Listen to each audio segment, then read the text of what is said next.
Panginoon, na mga bata ko na ito ay lumaki talaga na magbibigay ng papuri, na pagsamba, lumalaki, may takot, magiging papurihan ng kanyang banal na mahalan.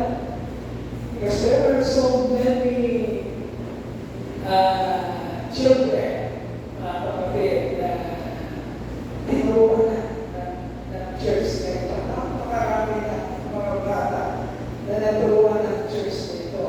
At ang isa po natin siguro kung magkakaroon tayo ng regrets is yung pinakapuso po tayo ng pagkakataon para sila ay in-nurture hanggang sa sila po ay lumalaki. So, marami po tayo makikita na mga nagsimula, naturuan sa iglesia, pero they are not living the lives that is worthy of the Lord when they grow up. Nung mga nagsimula na sila, tayo po'y nangihintaya, at the same time, humihingi tayo ng pagkaroon sa Panginoon sapagkat hindi natin na-sustain yung pagtutulong sa kanila. Pero sa panahon po natin ngayon, yun po ang lalaki natin. Nais po natin magamit ng Panginoon, hindi lang po sa mga activities na magaganda na nakikita natin. Ito po'y pagdaan po ng taon, naka-record na po yan sa ating pong Facebook, sa YouTube, and then sa YouTube account natin, naka-recorded na po yan eh. So pag lumalang pa, makikita po natin yung babalikan natin. And we will see sino yung mga bata na lumaki, nagtuloy, at talaga ng buhay nila ay naging papurihan sa ating Panginoon. Yun po ang challenge na binibigay sa ating iglesia. Hindi lang po every year ay magkakapos tayo ng vacation Bible school, and then afterwards, pagharap na, okay na, kung saan na silang papunta. Yun po ang pinagahanda ang marunong ng iglesia. Paano natin i-accept ang challenge? We are gathering children, we are gathering people, we are gathering lost soul, and natin yung desire natin, yung pag-realize natin, i-sustain ang kanilang pangangailangan hanggang makarating sila doon sa dulo ng katagumpayan sa ating Panginoon sa Kristo. Okay? So, we have a very faithful good God. He can do it. Kaya niya gawin mo. Ang kinakailangan ng mga kapatid, nandun yung ating willingness na magpagamit sa Kanya. Gusto natin pakilala ng langit at ng mga people ng iglesia na nag-develop ng mga souls o mga kaluluwa na talagang magbibigay ng tunay na pagpupuri at pagsamba sa ating Panginoon. Part of that activity ng DBS. Meron tayong video nung mga bata pa sila na homegrown children of pastors. Mga bata pa sila natin, pinaskip yung mga itsura nila, sinisip mga bata pa sila. And then, lumipas ang panahon, at ngayon na yung panahon na yun, yung mga batang pinakita sa video during that PBS, pinakita kung sino na sila ngayon, kung gano'n ang kalayo ang pinagdala sa kanila ng Panginoon. Okay? Pero paano natin natin ito? The same prayer, ang nais natin ilaga sa Panginoon na yung mga batang nasisimulan natin turuan ay sa pagdating ng panahon ay makita rin natin how our God has been faithful and good to their lives. Okay? Muli, parang natin ang i-encourage na sila. Bakit po, pinakata natin kanina yung awit natin. All glory to the Father now. All honor to His Son. And praise the Spirit now and always. This is the God we love. This is the God we love. Amen? Inutis natin ang isang mabuti at matapat na Diyos na napapatunayan natin at na-experience natin sa ating buhay or else. Kung hindi natin yung napapatunayan at hindi natin yung na-experience sa ating buhay mga kapatid, walang substance o walang laman yung ating pagpupuri ng kasalanan. Kasi parang naglubuhan lang tayo. Parang hindi na pagturo. But God is true in our lives, totoo siya. Nararanasan natin ang kanyang kalagayan. Amen po ba? Amen po? This is the God we love. This is the God we worship. This is the God that we are praising. Pinupuri natin ang pinapasalamatan na kailangan kilala natin siya mabuti. Who is this God? Meron siya pangalan. Who is this God? Jesus Christ. Kung tayo lumingin parang hindi mo iba. Pag sinang gusto ko, Jesus Christ. Yun ang pinag-aaralan natin. He is, number one, the image of the invisible God. Minsan parang pag hindi kasi natin nakakalagang mabuti ang katotohanan. Parang nangingin ba tayo, talaga ba? Ibibigyan natin lahat ng paboritong pagsaka kay Yesu Cristo. Paano yung Diyos naman? Paano yung Holy Spirit? Kapag binigay ko ang buong pagsaka o pupuri sa Panginoon sa Cristo, kapatid, binibigay ito sa nag-iisa na makapangyarihan Diyos. Because Jesus Christ is the image of the invisible God. Kailangan na itindihan natin, mga kapatid, para magkakaroon ng substance. Sa katotohanan, yung ating pagpupuri at ating pagsapa. Yan ang una. Who is Christ? Why is Jesus? Everything we need. Bakit siya? Bakit hindi tayo unahan ng iba? Inaalam natin ang katotohanan. Doon sa binasa natin. Tapusin natin. Isa na lang kasi. Doon mahaba yung ating presentation ng videos. Isa na lang kasi ang ating point, mga kapatid. So, nire-break out ko na lang yung mga natin pinag-usapan. Who is Christ? Why is Jesus everything we need? Bakit hindi na tayo maghahanap ng iba? Bakit siya lang ang ating sasabahin at mapupurihan? So, according to Colossians chapter 1, verses 15 to 20, which we have already read last few Sundays na ating pag-uusap o pag-discuss na katotohanan ito, since the image of the invisible God. So if you will see God, kung makikita mo ang Diyos, kapatid, sino makikita mo? Si Jesus Christ. Kapag magpapakita ang Diyos sa'yo, wala kang ibang makikita kundi si Jesus Christ. Wala kang iba. He is the image of the invisible God. Nag-iisa. Pag meron kang nakita iba, ay gumawa ng ibang image sa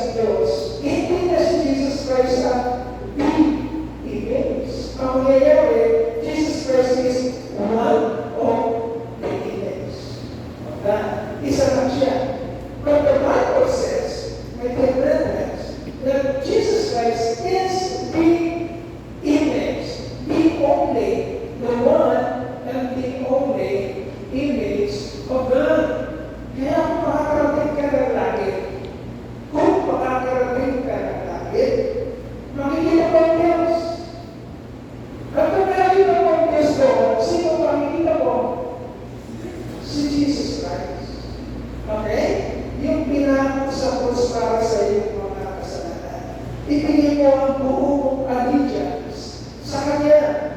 Because this world have so many gods. Marami yung itong gusto. Marami sila Diyos. Pero sino sinasabing Diyos na ating pagpapalaya? Jesus Christ. He is the image of the invisible God. So if you will see God, you will only see our Lord Jesus Christ. Number 2, He is the firstborn over all creation. The firstborn over all creation. 100% God and 100% human. Tandaan natin yan. 100% God and 100% human. The uncreated one must be born of the flesh. The uncreated one must be one in His creation. Okay? Hindi na ibig sabihin nun. Mga kapatid, He is the firstborn over all creation. Number 3, He is the creator of all things in heaven and on earth. Siya ang naglalang ng lahat ng bagay sa langit at sa lupa. O sino naglalang kay Lucifer? Sino naglalang kay Lucifer? Ang sabi kasi ng Corinthians ay ng Colossians chapter 1 verse 15 to 20, He is the creator of all things in heaven and on earth. So sino na-create sila ng mga heavenly hosts? Yun ang sinasabi ng tao ng maratang sulatan. At yun ang papaliwala natin dahil yun ang nakasulat. So all creation, their existence, our existence, to Christ. Nung tayo may utang sa Kanya, kaya tayo nag-exist dahil nag-desisyon ng Panginoong Jesucristo na mag-exist tayo. May utang tayo sa Kanya, sa ating existence. The Creator, Jesus Christ, and the sustainer of His creation. He did not only create, He also sustained His creation. Number 4, for Him were all things created in heaven and on earth. Siya ang naglalang ng lahat, at ang lahat ng nilalang ay para sa Kanya. Walang nilalang ng Diyos na hindi para sa Kanya. So ito yung mga kapatid, nasabi ko dati na matakot tayo. At ang pagkatakot na yun mga kapatid, sabi ng Biblia, the fear of the Lord is the beginning of wisdom. Kung naiintindihan natin, kung nakikilala natin siya, bukod sa pagmamahal, bukod sa paghanga, bukod sa pagsarata, bukod sa pagpupuli at pagsamba, meron pang isang napaka-importante component na dapat meron ang ating puso sa ating Diyos. Yun ang pagkatao. Dapat meron tayo sapagkat kung hindi natin siya pakikilala kung sino siya, hindi tayo matatakot sa kung kaya niyang gawin. Ano kaya gawin ng Diyos? Tandaan natin, for Him were all things created in heaven and on earth. So everything, my dear brethren, is made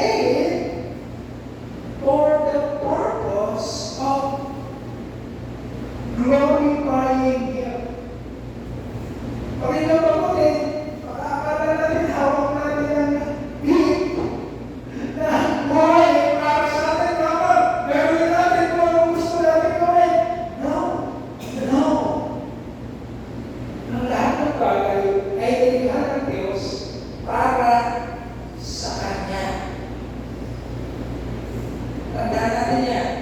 Hindi para sa'yo. Para sa kanya.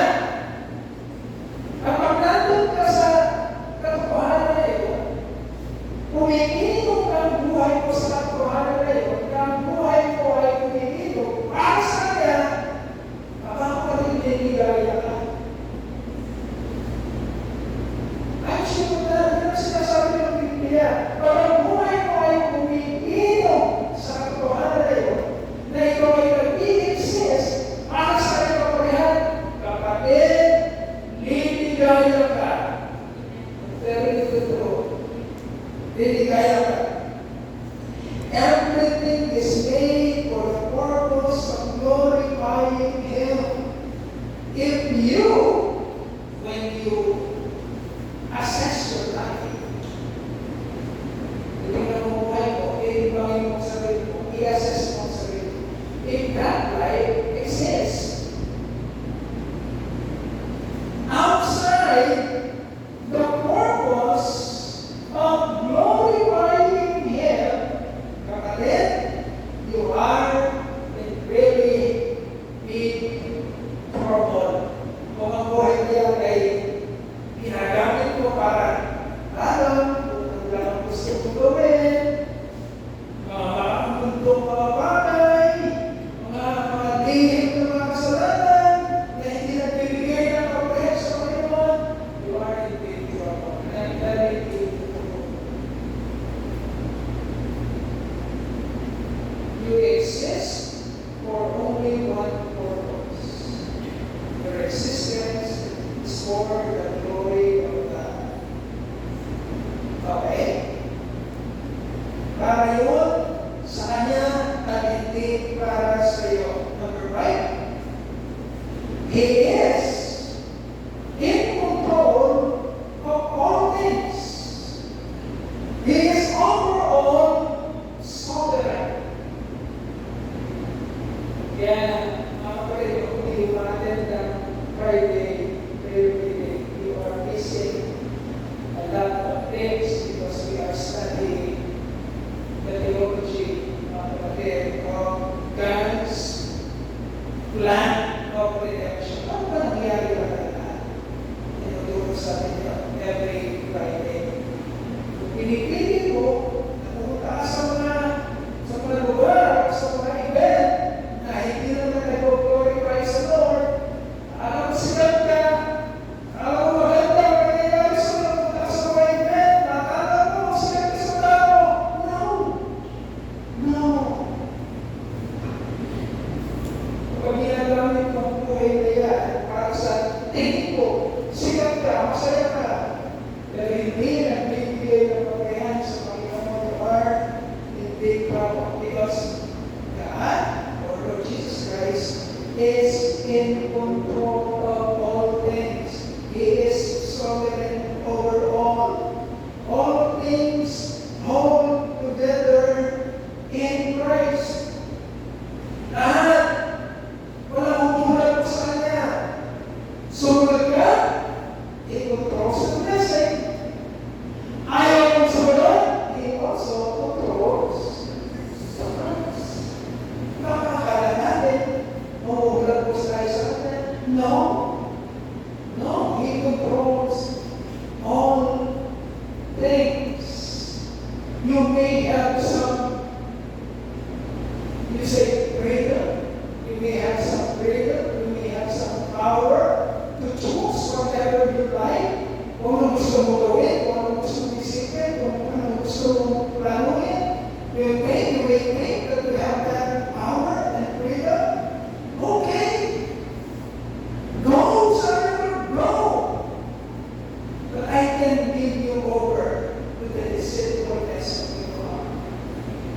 You may control your choice, but you cannot in any way control the result of your choices. Okay? Because He is sovereign.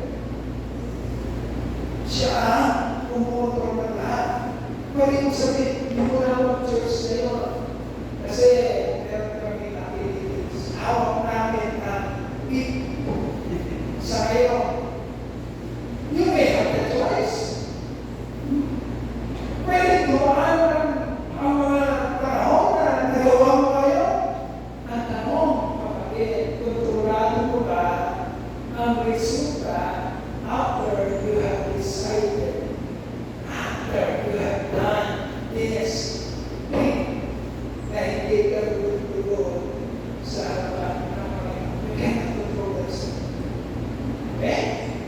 mayroong consequence ang lahat ng bagay at walang magugulagos sa kanyang mga kamay.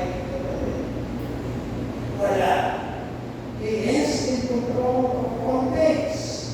He is overall sovereign. Number 6, He is the head of the church. He is the head of the church.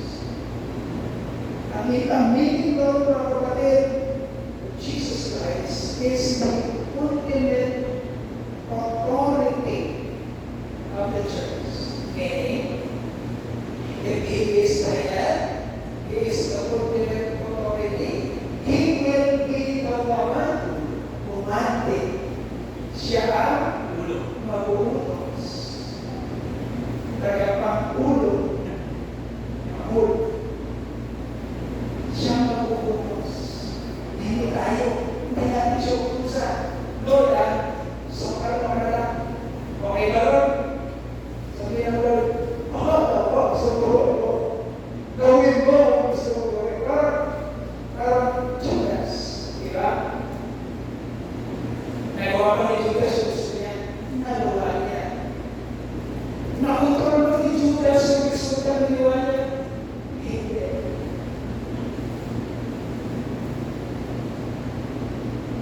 Napapili ba ni Judas si Jesus Christ? Napapili. Nakuha ba niya yung pinagpintahan? Nakuha niya. Na-enjoy ba niya yung pinagpintahan? Hindi. Takot tayo, mga kapatid. Matakot tayo sa katotohanan. Jesus Christ is the head of the church. He is the ultimate authority. He will command, and you, we must obey. Hindi tayo mag-obey tayo. If we will not obey, we will be taken out of His way. Hindi mangyayari siya. While we obey, we will be taken out of His way. At ang galing niya tayo sa kabananan niya is not a respecter of man. He is the head of the church. Pinagaling mo galing-galingan sa harapan ng Panginoon. Number 7, He is the beginning and the firstborn among the dead. He is the life and the resurrection. Kapatid, ito yung sa katotohanan, mga kapatid, na kailangan tayong sablado. Because this is one of the ultimate promise of God na nagbibigay ng kasigahan sa mga tunay na sumasampalataya at naghihintay sa Kanya. Ano yung katotohanan na yun? One day, we will be resurrected. Naniniwala pa tayo sa katotohanan na yun. Kasi kung hindi tayo naniniwala sa katotohanan na yun, ano hihintay mo? Baka mga gusto mo lang mangyari, kapatid, yung mga hayahay dito sa dito. Gusto mo lang si Jesus Christ para mabigyan ka ng trabaho, para mabigyan ka ng boyfriend na guwapo, ng girlfriend na maganda. Na mag-aaral sa sakyan, na magandang bahay, na successful na business. Baka yung lang sa Jesus Christ. No! My friends, our ultimate hope is that one day, kagaya ng nangyari sa Panginoong Jesucristo, ay din na mga sumasampalataya sa Kanya, nagtitiwala, naniniwala, naghihintay sa Kanya, ay mabubuhay na magulit. Resurrected. Naniniwala ko ba ito? Or, alamat na yun sa iyo. Sapat na sa iyo ang buhay na dito sa lupa. Gandang-ganda ka. Okay natin sa lupa.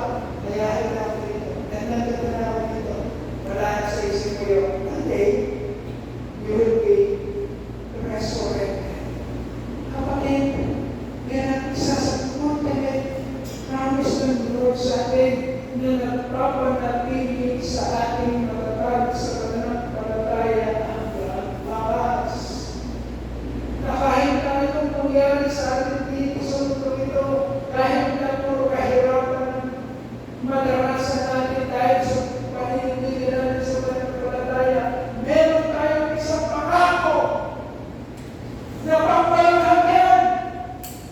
na makakapiling natin siya at ang ating buhay ay mare-resurrect at makakasama siya mawala. Okay?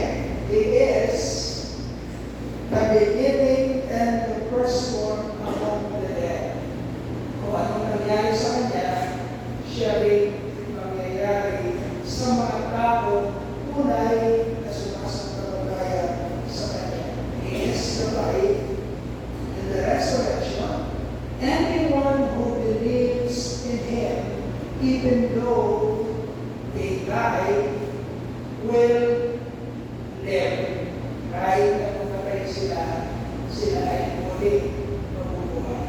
Sino ang tunay na sumasampalataya, kailan ba mga kapatid ay hindi na mamamatay? May mga tao pero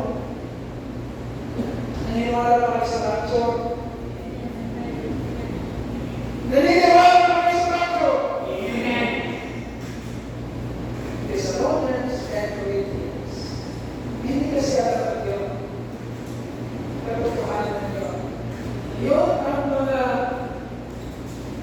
katotohanan na ginagamit ng mga naunang mananampalataya para palakasin ang kalooban bago na sila'y nagkaranas ng pag-uusik, matinding pag-uusik. Yun ang ginagamit lang sa trabaho. Tunay mo na mga kapatid.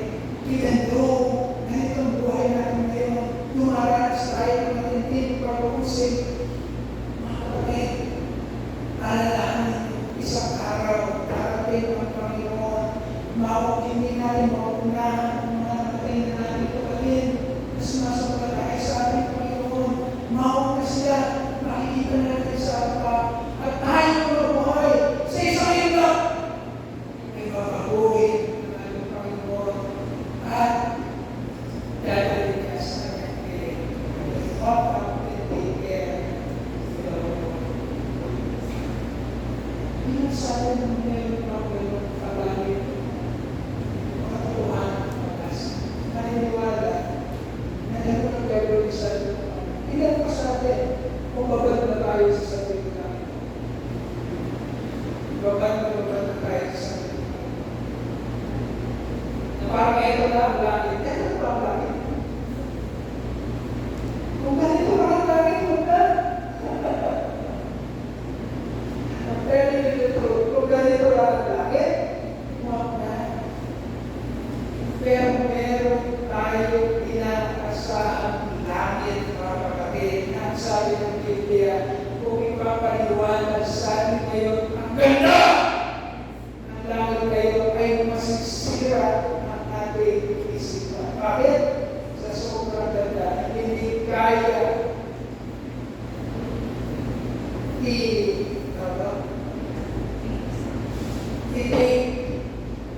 hindi kaya kagayin ng ating utak. Yung ganda na meron na pinag-ahanda sa atin ng ating Panginoon.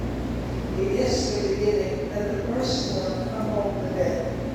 Anyone who believes in Him will never, ever die. Number 8, in Him dwells the fullness. In Jesus Christ dwells the fullness of God. He must be the only object of our worship.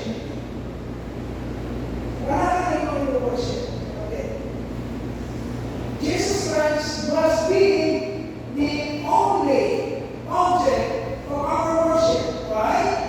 Because in Him dwells the fullness of God, the image of the invisible God, the radiance of God's glory is in Jesus Christ.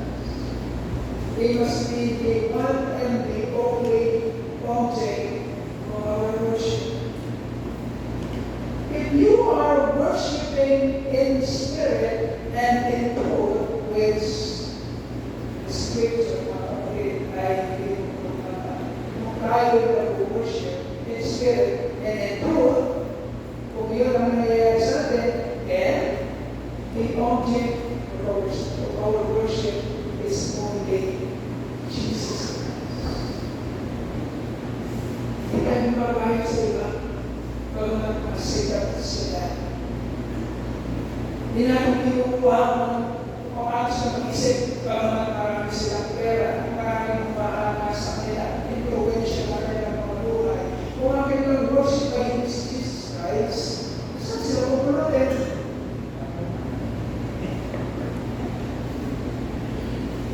So if your object of worship is not Jesus Christ, saan ka pupunta? Hindi naman sinasabi ng kadalakas na ito. It must be the one and the only object of our worship if we are to worship God in spirit and in truth. Paliwanag natin sa atin. Worshiping in spirit means that you have been born in spirit and that the Holy Spirit dwells in you, na kung saan yung napunayan na Spirit sa'yo, and the Holy Spirit that is counseling the born-again Spirit in you, na tutulong sa Kanya kung paano purihin, pasalamatan, sambahin ang ating Diyos.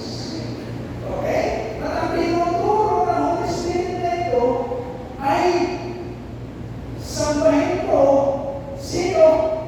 Si Jesus Christ. Since Jesus Christ, John 14:6, Jesus said, I am the way, the truth, and the life. No one comes to the Father but through me, but by me.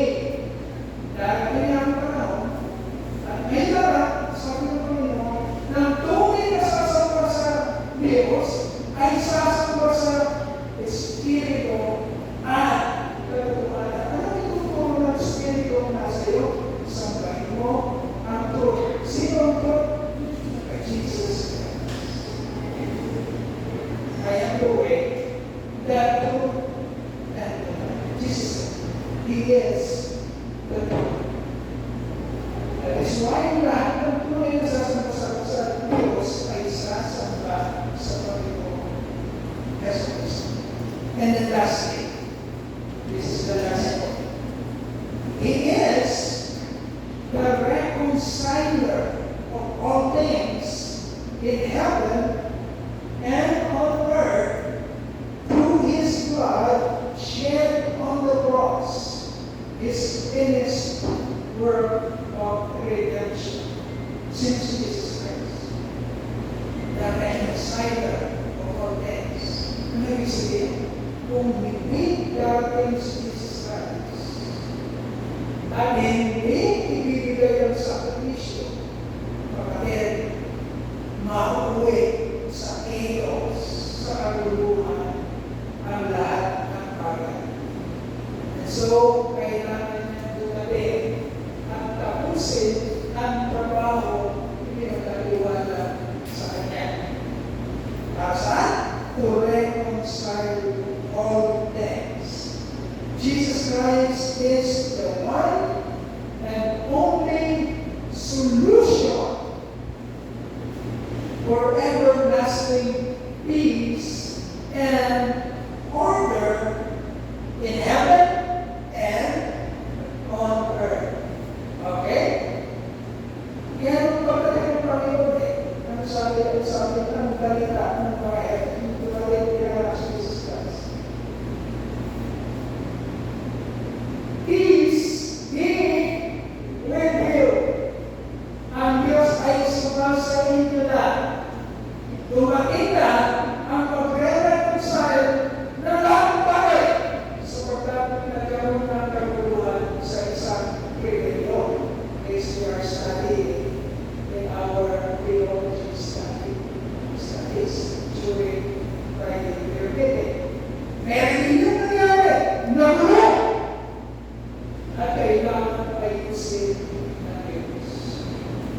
agent, mag-aayos, ay ang kanyang anak. P.S.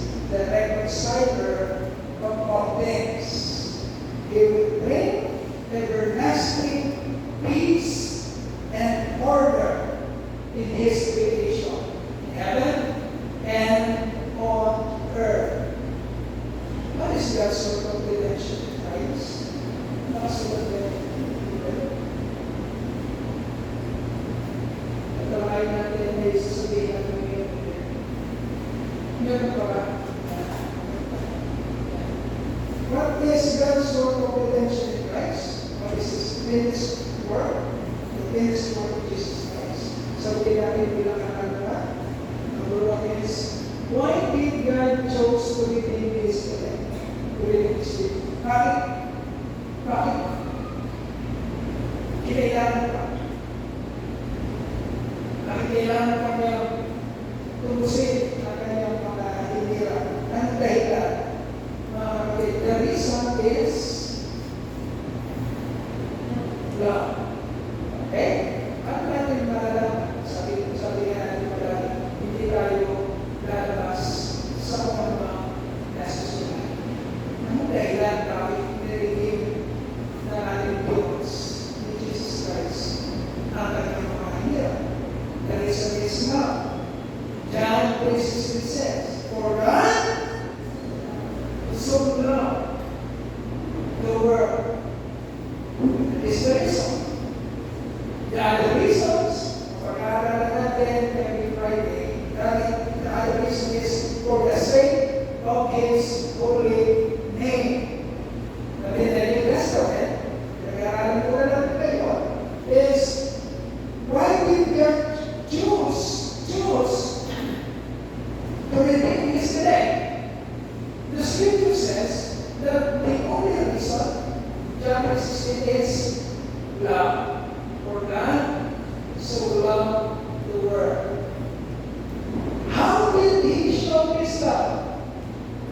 How did Jesus show His love? Yung sinasabi ng pag-ibig, paano na pinakita? The answer is, He gave. He gave. The Father gave His Son. Okay?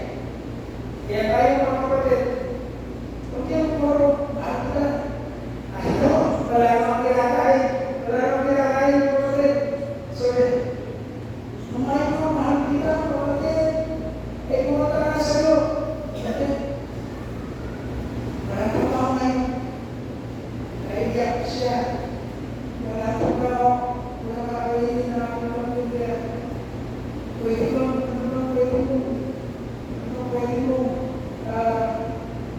itulong sa aking kapatid. Karang sa aking kapatid. Uy, mahal ka. Sige, kumain pa. Anong expression kung sinabi mo, mahal mo siya? Sa ating Diyos, merong expression kung sinabi niya, for God so loved the world. Ano yung pinatunayan ng pag-ibig na ito? Nagbigay ng Diyos. Ilan ang binigay ng Diyos? Para masolusyonan tayo. Ilan? He gave everything. He gave all. Hindi siya nagtira. Buong buo, binigay ng ating Panginoon. He gave everything. How did He show this love? He gave. Question number 3. What did God give? What did God give? Ano binigay niya? Kapatid, ano yung sabihin? Mahal ka? At para patunayan magbigay ka? Pero susulihin, ano yung binigay mo? Kasi tayo pa, madalas nagbibigay ka sa present. Pero yung pagbibigay natin madalas na hindi ko natanggap. Bakit? Ang pagbibigay natin parang pagbibigay ni Cain. Sino si Cain?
rin siya. Kaya ko ba yun?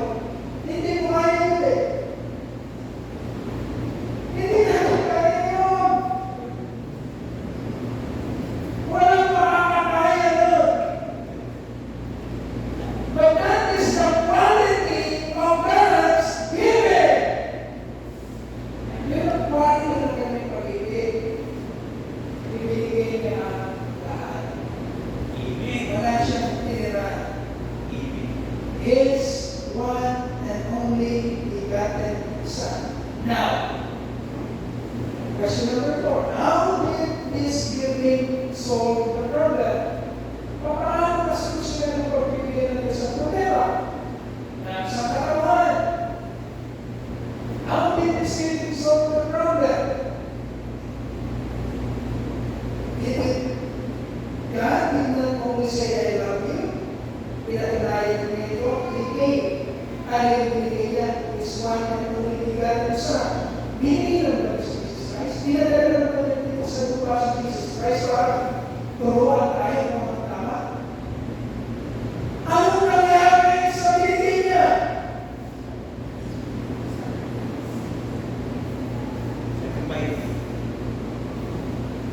How did this giving solve the problem? The solution to the problem is that the Father must allow, must will, must orchestrate, and deliberately plan to offer His Son to offer to what? To offer to what? To be killed.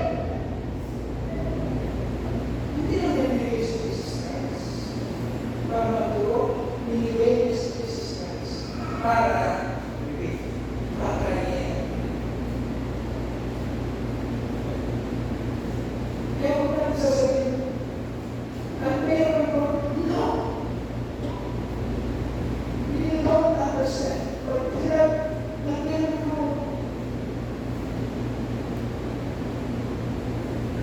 we don't understand.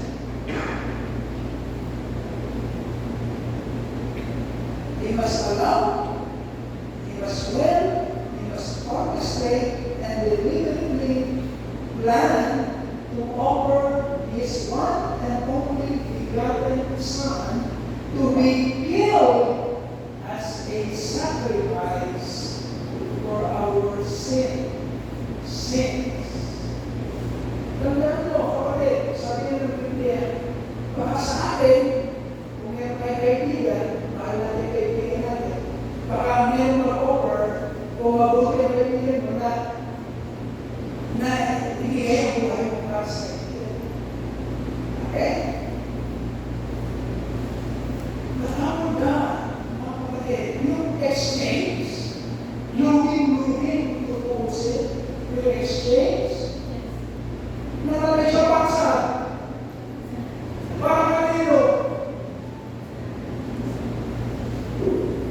Sa walang kwentang tao, hindi kwentang tao. Sabi nga ng Biblia, walang pinagbasahan tayo eh. Ano tayong kwenta? But God gave His one and only begotten Son to be killed on our behalf. Anyway, kahit wala tayo kwenta. Kung sasabihin natin ang Persya, oh no. We do not understand. We do not understand. Now, last question. Why did God give His only Son? Bakit? Bakit si Jesus Christ pa? Nagpapala naman pa yung exchange.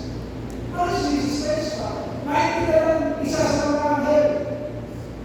Bakit si Jesus Christ ang kailangan?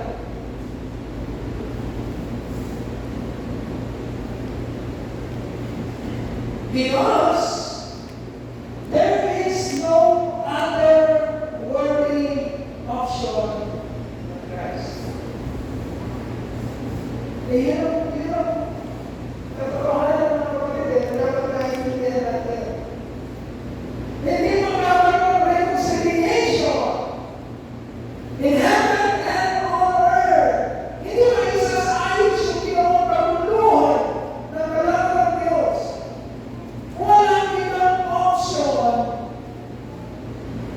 dapat mamatay, kundi ang Diyos mismo.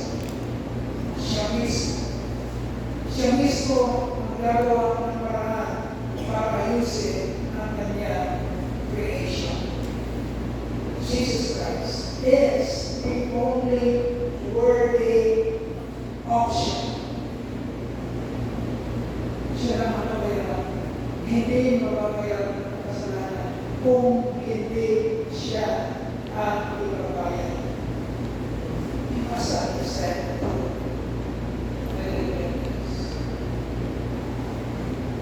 We will proceed this. 2 Corinthians chapter 5, verse 21 says, God made him, Jesus Christ, who had no sin, to be sin for us, so that in him we who are sinners might become the righteousness of God.